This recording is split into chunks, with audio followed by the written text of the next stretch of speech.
Pozdravljeni, dobrodošli že kar 9. oddaji Aktualno na GFML. Pretekli mesec smo pol popestrili z OIV tednom, ki je potekal med 28. novembrom in 1. decembrom.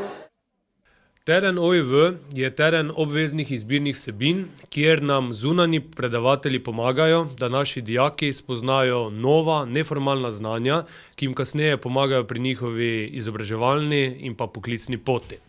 V tem tednu s pomočjo zunanjih predavateljev obdelamo zelo široko paleto različnih tem, od družboslovja, naravoslovja pa vse do varnostnih ved.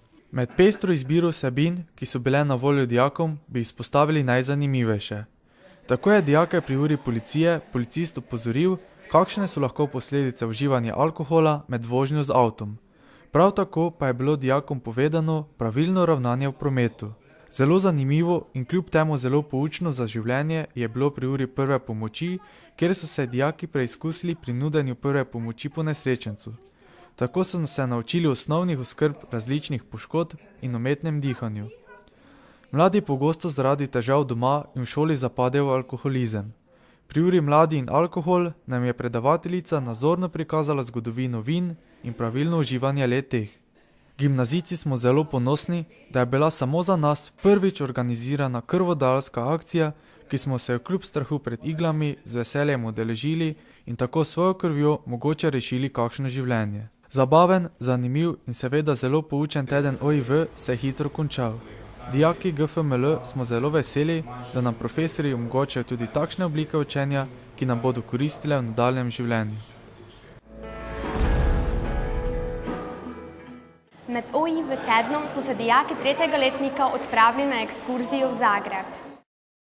1. decembra smo se dijaki 3. letnikov odpravili na ekskurzijo v Zagreb.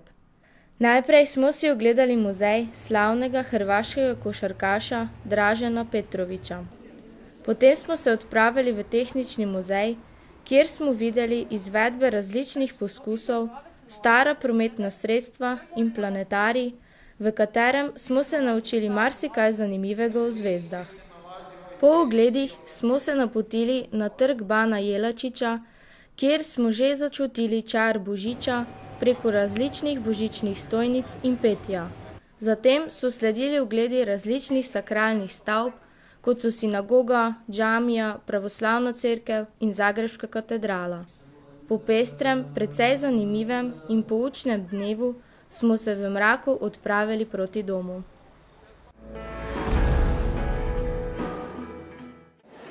Tudi 3. letniki vzgojiteljskega programa so se odpravili na potep na Dunaj. Ekskurzija je potekala v okviru projektnega tedna, ki se je zaključil z obiskom otrok iz vrtca Ljutomer. Dunaj bi lahko opisala kot zvezdno deželo in mesto, polno življenja, glasbe, umetnosti, romance, skratka polno užitka in doživetij. Mesto Dunaj je najlepše prav v predbožičnem času, zato smo se dijaki 3. letnikov predšolske vzgoje odpravili na strokovno ekskurzijo. Čeprav se imenuje predbožični, tam ni bilo ne duha in sluha o snegu, bil je pa vonj po kuhanem vinu in punču, zlato okrašene ulice so dajale božični čar, dobra volja nam je dajala občutek veselega decembra. Vkrcali smo se, spotoma smo pobrali še sošolce v drugih krajih in se odpravili z 2 polnima avtobusoma proti Dunaju. Vožnja se je začela z nekaj kiticami spanca in se nadaljevala s smehom, petjem in poslušanjem glasbe. Čeprav je vožnja trajala dobre 4 ure in pol, nam je kar hitro minila. Že nekaj kilometrov pred Dunajem smo pridno urili zgodovino in se veselili prihoda. Nato končno čudovit razgled na Dunaj. Ko smo prišli, je bil nekoliko meglen, a vseeno se je prikazalo sonce, ki je naredilo naš dan čudovit. Pogled na te stare stavbe najrazličnejših arhitektov je bil enkraten. Znan arhitekt, ki je deloval na Dunaju in po katerem so se zgledovali številni drugi, je Jože Plečnik. Prav tako je tam deloval Fran Miklošič, po katerem se imenuje naša gimnazija. Ogledali smo si hišo glasbe, cesarsko palačo, palačo Schönbrunn, predbožični sejem na Dunaju, naravoslovni muzej, muzej štajerskih jaslic, ki so jih izdelali otroci z vzgojiteljicami, ter tradicionalne otroške delavnice. Veter v laseh, sonce, veličastne stavbe s tisočerimi okni in prelepimi freskami, prijazni ljudje in otroške delavnice nam bodo zagotovo ostale v spominu. Dunaj je zares vreden imena pravljični Dunaj, ker je čudovit, kadar se kopa v sončnih žarkih in kadar se zvečer sprehajaš po zlato okrašenih uličicah in si ogleduješ veliko zlato razsvetljene kupole. Od 5. do 9. decembra 2011 je na gimnaziji Franca Miklošiča potekal projektni teden imenovan Širimo svoja obzorja. Projektni teden smo imeli vsi tretji letniki vzgojiteljskega programa. Tako smo hoteli doseči rezultat, ki je pomemben za nas in prav tako za otroke. Za nas je bil predvsem pomemben končen izdelek, otrokom pa proces. Skozi ves teden smo se pridno in skrbno pripravljali na prihod predšolskih otrok v šolo. Razdelili smo se v delavnice, v kateri smo pripravljali dejavnosti z področji, ki so nam blizu. To so bile likovna, glasbena, plesna, matematična delavnica, tuji jezik, kurikulum za vrtce in slovenščina. V petek pa je šlo zares. Najprej 2-urne priprave na prihod otrok in nato delavnice. Otroci so prišli ob 9:30 in se razdelili v delavnice. V vsaki delavnici je bilo do 6 otrok, tako da so se lahko 4 predstavniki lažje posvetili tem in jim dali več znanja. V vsaki delavnici so bili do 20 minut in nato so se zamenjali. Smo žavice hranili, in dali počivati, pa ptičko sem delala, pa zdaj bunče smrekice. Fondako splostalino. Seveda je pestrost delavnic bila odvisna od nas samih, morali smo biti dobri organizatorji, pobudniki, soigralci in usmerjevalci. Ja, naši otroci so zelo delavni, tako da moram reči, da je z njimi zelo fajn. Ja, to delo za snežake je precej zahtevno, tako da 4-letni otroci moraš kar pomagati, Otroci so ob 11:30 odšli nazaj v vrtec, saj se je bližalo kosilo in počitek. Mi pa smo pospravili učilnice in se s profesorji skupaj pogovorili o rezultatu delavnic. Naučili smo se veliko novega, naredili veliko dobrega in uspešnega, ter se iz kritik marsičesa naučili. Mene je danes zelo presenetila ta organizacija delavnic. Sodelujemo letos prvo leto v teh delavnicah in se mi zdi, da je bil odziv otrok zelo v redu. Sodelujejo, se menjujejo iz enega kotička v drugi in jim je zelo prijetno. Kolikor smo se z ostalimi tudi pogovarjali, bi bili zelo veseli, če bi ta način sodelovanja ostal tudi za naslednje leto. Naša šola nam ponuja zares veliko izbirnih predmetov, eden takih je DSD, nemška jezikovna diploma. Letošnje leto se na naši šoli prvič izvaja nemška jezikovna diploma. Torej, nemška jezikovna diploma je mednarodni certifikat, ki dokazuje zelo visoko stopnjo znanja nemščine in sicer po skupnem evropskem jezikovnem okvirju na stopnji C1. Če primerjamo z našo maturo, tudi dijaki dosežejo B1 oziroma B1 plus do B2.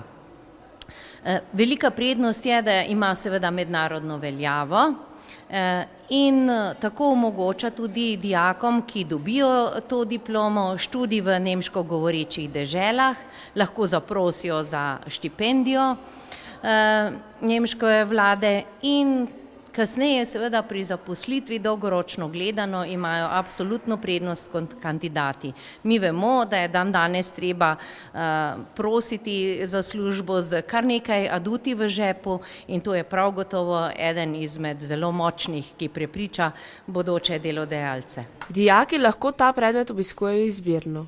Zanj se je odločilo veliko dijakov, ki so na področju nemščine zelo uspešni. Dijaki so zelo sposobni, zavzeti in predvsem me posebej veseli, da imajo tako radi nemški jezik. No, ne vsi, ampak vsaj tisti, ki jim ta jezik ni tuj. Zraven profesoric nemščine Suzane Ramšak in Brigitte Fras poučuje predmet tudi nemško govoreča profesorica Anke Scholz, ki je z našim znanjem nemščine zelo zadovoljna. Die Schüler sind sehr gut vorbereitet. Oft ist es so, dass wenn sie vor der Klasse etwas vortragen sollen oder etwas präsentieren sollen, sie mich sogar sehr überraschen, was sie alles schon können. Pri pouku se pripravljamo na izpit, ki ga bomo opravljali naslednjo zimo in sicer pred komisijo, katere člani pridejo tudi iz Nemčije. Zurzeit ist es so, dass ich mit einer Gruppe im 2. Jahrgang und im 3. Jahrgang arbeite. Im 2. Jahrgang arbeiten wir projektorientiert und im 3. Jahrgang werden die Schüler jetzt auf die Prüfung vorbereitet, sodass sie dann im nächsten Jahr ganz normal die Prüfung mitmachen können. Nekateri učenci, ki so se nemške jezikovne diplome udeležili že lani na gimnaziji Ptuj, pa so izpit opravljali že letos. Glede na to, da je ful daljši kot naša matura, naprimer, to se opravlja 2 dni, samo en izpit. In prvi dan smo imeli vse pisne dele, drugi dan pa ves ustni del. In je bilo dosti več, se pravi tudi zaradi tega težje kot matura, naprimer. Šlo je zelo lepo, gladko, vsi so opravili ustni del z C1. Na rezultate pisnega pa bomo še počakali, ker naloge popravljajo nemški profesori v Nemčiji, torej do marca bomo še nekako v dvomih, a je ali ne, ampak jaz sem prepričana, glede na to, kako smo se dobro pripravljali, kako zagreti so bili kandidati, da je to super znanje in še enkrat vsa pohvala, da so se tako dobro odrezali. So wie es aussah, waren bei den Prüfungen letzte Woche alle Schüler wirklich sehr gut, aber pst, noch nicht offiziell. Pripravljali smo se zelo intenzivno, seveda eno celo leto smo se vsaj enkrat na teden dobivali in to je bil zelo napreden del pouka, saj je na stopnji C1. Mi se pri pouku učimo največ do stopnje B2, tako da je tudi na višji stopnji bilo vse. Nemška jezikovna diploma odpira marsikatera vrata fakultet, tako pri nas kot v tujini. Vsekakor pa svoje izboljša možnosti zaposlitve v prihodnje. Zelo pomembno je predvsem za dijake, ki želijo študirati v Nemčiji, kajti po upravljeni diplomi jim je to tudi omogočeno. Tudi debaterji niso počivali, še več, že spet so se izkazali kot odlični gostitelji že tradicionalnega mednarodnega debatnega vikenda. Letos je naša gimnazija že 9. zapovrstjo gostila mednarodni debatni turnir, na katerem je tokrat sodelovalo 41 ekip iz 9 držav. Bosna in Hercegovina, Češka, Hrvaška, Madžarska, Romunija, Španija, Turčija, Velika Britanija in Slovenija.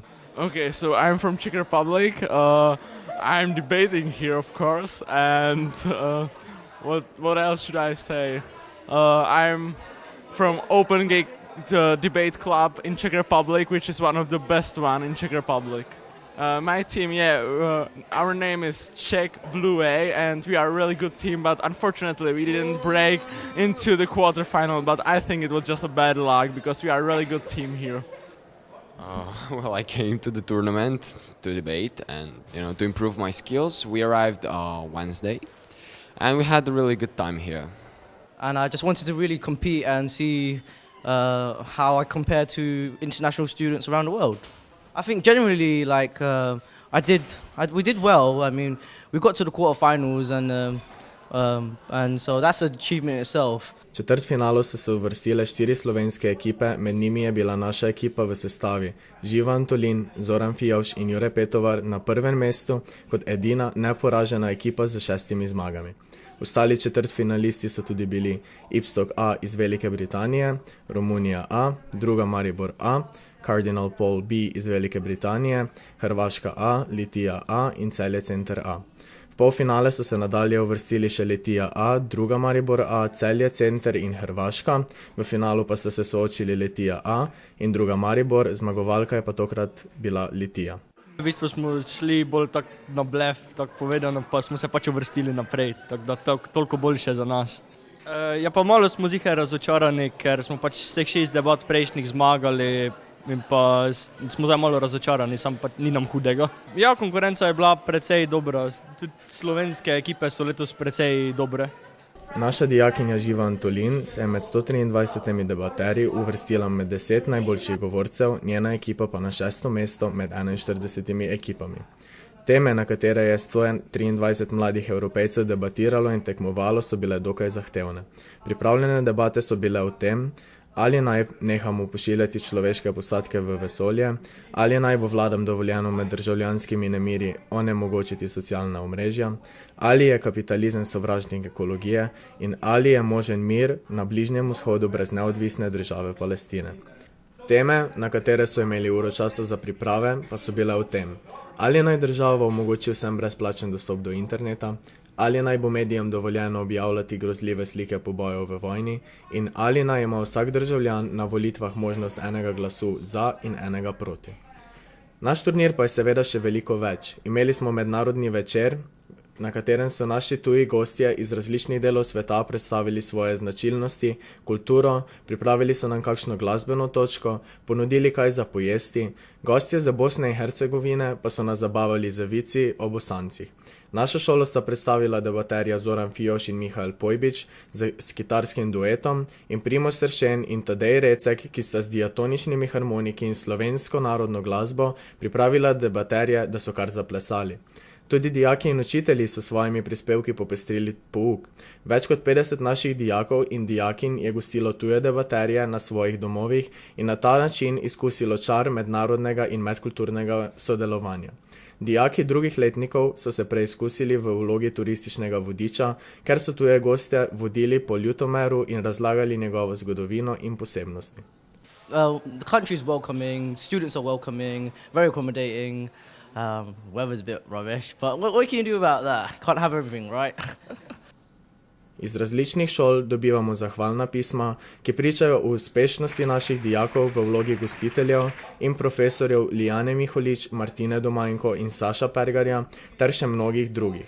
Na turnir pač sem šla zaradi tega, ker mi je všeč debatirati, pa to je bila moja prva debata v angleščini in lahko rečem, da sem se veliko naučila, ker angleščina drugače ni moja najboljša točka, ampak res všeč mi je bil turnir, čeprav impromptu teme niso bile čisto vse najlažje, ampak smo se tudi to znajdeli in vse rešili. Drugače pa, mislim, všeč mi je bilo posebej to, kaj je bilo večdnevno, pa da smo se lahko še z ostalimi debaterji tako malo povezali, pa smo se pač spoznali še.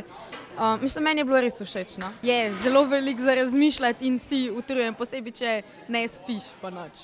Mednarodni debatni konec tedna je bilo druženje, debatiranje, zabava, utrjevanje in izboljševanje angleščine in nenazadnje promocija naše gimnazije, gimnazije Franca Miklošiča Ljutomer, Pomurja in Slovenije. Med 8. in 11. decembrom so se debaterji odpravili na izmenjavo v Nemčijo. 7 ljutomerskih debaterk in debaterjev, Anja Ejlec, Veronika Požonec, Eva Ivanuša, Urh Lukman, Sara Sršen, David Grilec in Timoteja Nemec, je z mentorico 3 dni preživelo blizu Študgarta. Bili so gostje profesorjev in dijakov gimnazije Winnenden. Prisostvovali so pouku, sodelovali so v delavnicah, ki so jih pripravili profesori nemške gimnazije, predvsem pa so debatirali, tekmovali se s svojimi nemškimi vrstniki. Iskali so argumente za in proti temu, ali naj bi v šolah naključno izvajali testiranje na prisotnost prepovedanih substanc, ali je dobro, da otroci s posebnimi potrebami hodijo v posebne šole in ali so nogometni klubi odgovorni za obnašanje svojih navijačev. V prostem času so si ogledali Študgart in bili navdušeni nad ogromno božično tržnico. Tudi bivanje pri nemški družini je imelo svoj čar, saj so lahko vadili nemščino in spoznavali kulturne in kulinarične podobnosti in razlike med Slovenijo in Nemčijo. Pouk francoščine pa lahko tudi zelo okusen, dobesedno. Bonjour tout le monde, bienvenue dans notre classe. Nous sommes la 3e année du lycée. Pozdrav vsem skupaj, dobrodošli na našem razredu. Smo dijaki 3. letnikov gimnazije. Ker smo se v zadnjem času učili o francoski prehrani in tudi o prehrani nasploh, smo se odločili, da bomo naredili popestritveno uro, pri kateri bomo to hrano tudi okušali. Namen te popestritvene ure pa je, da čim bolj spoznamo francosko prehrano ter francosko kulturo. Ta ura pa naj bi potekala tako, da se učenci zmenijo in vsak prinese neko značilno francosko jed. No, zdaj pa gremo malo okoli po razredu, da spoznamo te francoske jedi. Allons-y. Des crêpes, des baguettes et du fromage. Des muffins, des fruits, des croissants et de salade aux légumes. Palačinke, bagete in sir. Muffiny, sadje, mliček in Franciska Šalaj. Bon appétit et à votre santé! In Maj, kaj ti meniš o tej igri? Ja, keksi so slastni, ne, pijača je dobra, tako da se imamo fajn, pa dobra muzika je, posebej dobra je domača marmelada, tako da... Bon appétit et au revoir! Tekom pogovarjanja o prehrani se je porodila ideja, da izdelamo svojo zbirko receptov v francoskem jeziku. Vsak dijak je prinesel recept s svojo specialiteto, na kar smo zbrane recepte strnili v kuharski priročnik. Kot smo obljubili, pa vsak mesec povabimo enega izmed naših nekdanjih dijakov, ki je postal doktor znanosti. Tokrat smo gostili doktorico Darjo Fišer. 8. decembra je bila na obisku docentka doktorica Darja Fišer, ki je po opravljeni maturi na gimnaziji Franca Miklušiča nadaljevala študij prevajalstva na Filozofski fakulteti v Ljubljani in za svojo diplomsko nalogo prejela fakultetno Prešernovo nagrado. V svoji doktorski disertaciji je predlagala in preizkusila metodo za avtomatsko izdelavo prvega semantičnega leksikona za slovenščino na podlagi večjezičnih virov. Za svoje delo je že v času doktorskega študija prejela nagrado za najboljši študentski prispevek na mednarodni konferenci Language and Technology Conference na Poljskem. Danes se predvsem ukvarja z gradnjo jezikovnih virov za slovenščino, raziskovanjem leksikalne semantike in prevajalskih tehnologij. Je predavateljica na Filozofski fakulteti v Ljubljani. Sodeluje v najrazličnejših projektih, kot so slovenski WordNet, jezikoslovno označevanje sodobne in stare slovenščine, slovenski terminološki portal, pa tudi v bilateralnih projektih med Slovenijo in Madžarsko ter Slovenijo in Francijo. Pri mojem raziskovalnem delu se ukvarjam z leksikalno semantiko, kar po domače pomeni, da se ukvarjam s tem, kaj besede pomenijo. Vemo vsi, da ena beseda lahko pomeni več različnih stvari, recimo beseda prst ali pa krilo. Prst lahko pomeni prst na roki ali pa prst na tleh, krilo lahko pomeni del žensko oblačilo, del obleke, lahko pa pomeni krilo ptice ali pa krilo letala ali pa krilo bolnice. S tem se ukvarjam in o tem ne razglabljamo kar tako na pamet, kaj besede pomenijo, ampak poskušamo avtomatsko določiti pomen besedam, zato da si prihranimo čas, da pri raziskavah prihranimo denar in zato da omogočimo različnim tehnološkim napravam, da naše postopke uporabljajo. Recimo zdaj je popularno na mobitelih, da mi kar diktiramo, kaj nam naj poiščejo ali pa koga naj pokličemo. Isto so GPS naprave v avtomobilih, morajo biti opremljene z jezikovnimi tehnologijami, da nas lahko usmerjamo med tem, ko vozimo in podobno. Zelo popularne jezikovne tehnologije so tudi strojni prevajalniki. Če ne razumemo nekega jezika, lahko s pomočjo strojnega prevajalnika samo vnesemo besedilo in se nam besedilo avtomatsko prevede. Ti postopki seveda niso popolni, prevajalci ne bodo izgubili služb, še dolgo ne zaradi tega, ampak nam pa pomagajo na nek hiter način priti do tega, kaj besedilo, o čem govori, kaj pomeni. Recimo veliko lažje je rezervirati smučanje v Italiji, če italijanščine ne znamo, če si pomagamo strojnim prevajalnikom. S tem se ukvarjam. Dr. Fišerjeva je najprej pripravila zanimivo predavanje za dijake 4. letnikov. Danes sem predavala na temo slovenskega korpusnega jezikoslovja. Predavanje sem pa naslovila Slovenščina na steroidih, zato ker mislim, da se z dodatnimi jezikovnimi tehnologijami da pouk slovenščine obogatiti, ga pospešiti, razvoj znanje slovenščine tudi nadgraditi s tem. Popoldne pa smo dr. Darjo Fišer gostili še na okrogli mizi za starše, profesorje in vse, ki jih ta tematika zanima. Zadnji šolski dan preteklega leta pa smo končali z ogledom filma in monokomedije. Za popestritev pa nam je zapel še šolski pevski zbor. Naj zapoje tudi van in vas spomni na praznično vzdušje.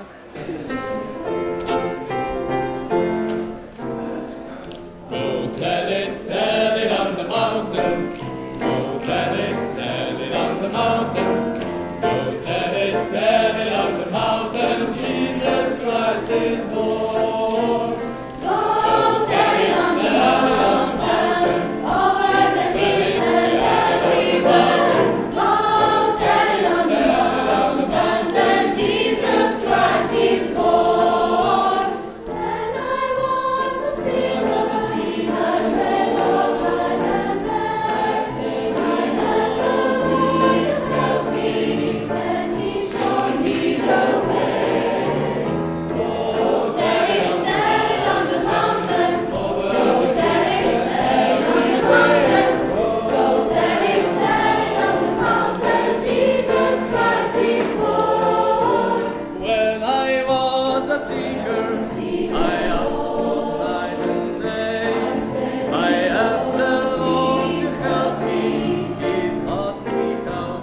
Zahvaljujem se vam za pozornost in vas hkrati vabim k dobrodelni akciji zbiranja zamaškov za izgradnjo dvigala.